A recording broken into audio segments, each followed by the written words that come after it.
ملبس، فهمت؟ يلبس الحق بالباطل، فهمت؟ كلما زاد شرا كلما زاد بيان حاله، يبان حاله.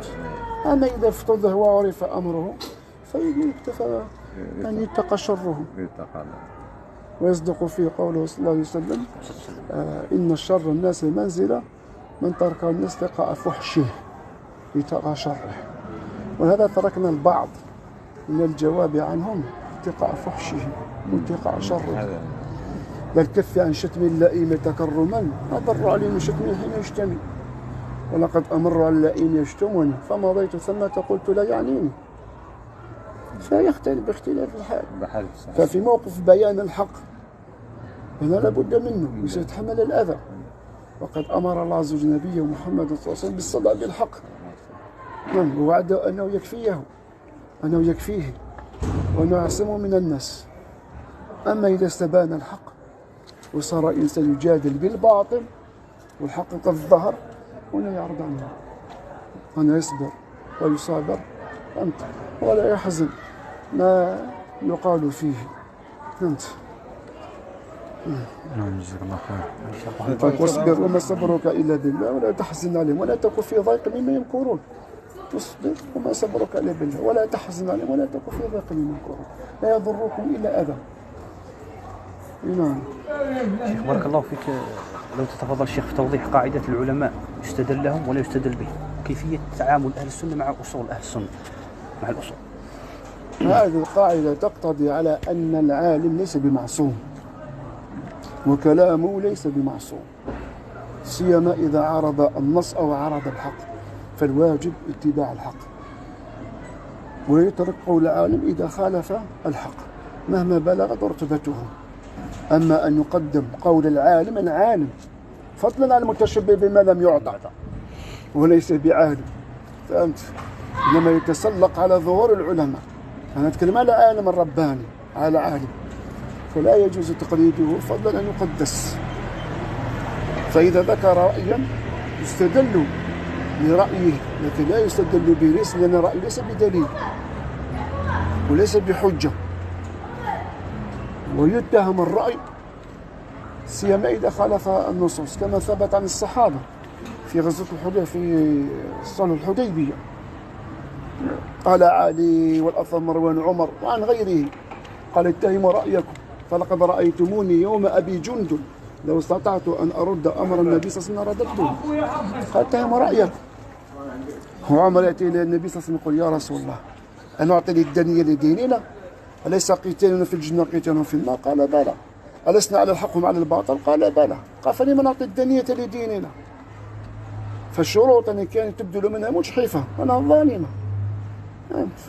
قال النبي صلى الله عليه وسلم: إن رسول الله وإن الله ناصره وإن الله لا يخزيه. بعد ذلك عرفوا النتائج المرضية والحكمة البالغة والفوائد المجنية من غزوة الحديبية، فتم قال: اتهموا رأيكم. نعم. جزاك الله خير.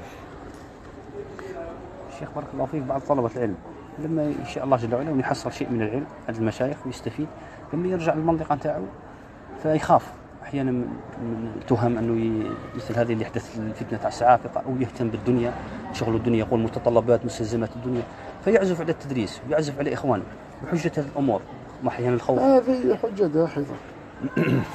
هذا التملص من المسؤولية ومن نصرة الحق وبيانه.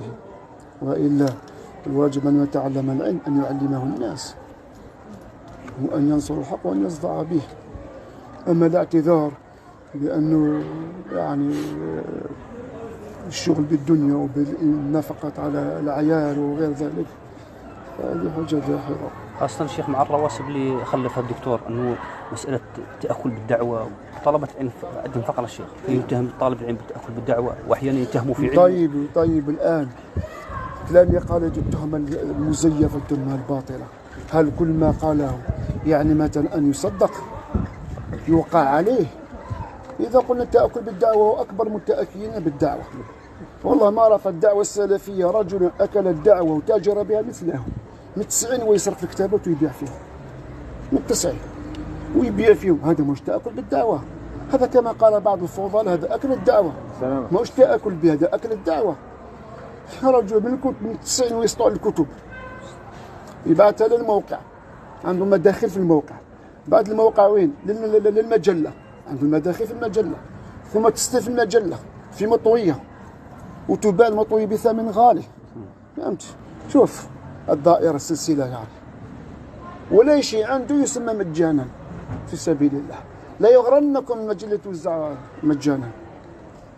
هذا كان بنفقه الداعمين. المجله ما تطبع بنفقه الداعمين، تشتري عدد معين 8000 نسخه، ربما 11000 نسخه، هذا يتوزع مجانا. اما الرجل فقد قالها صريحه فصيحه وكتبها بالبند العريض في كتبه في رسائله.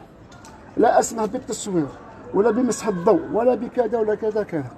شو الشروط هذيك تاع كشروط اهل الذمه يعني، شروط. هو سمح نفسه يسطو على الكتب، بعد الكتب تاعو خلاصتها كما ردت عليه بينت حاله. انا لا اسمح الا بمقابل، لا اسمح الا بمقابل.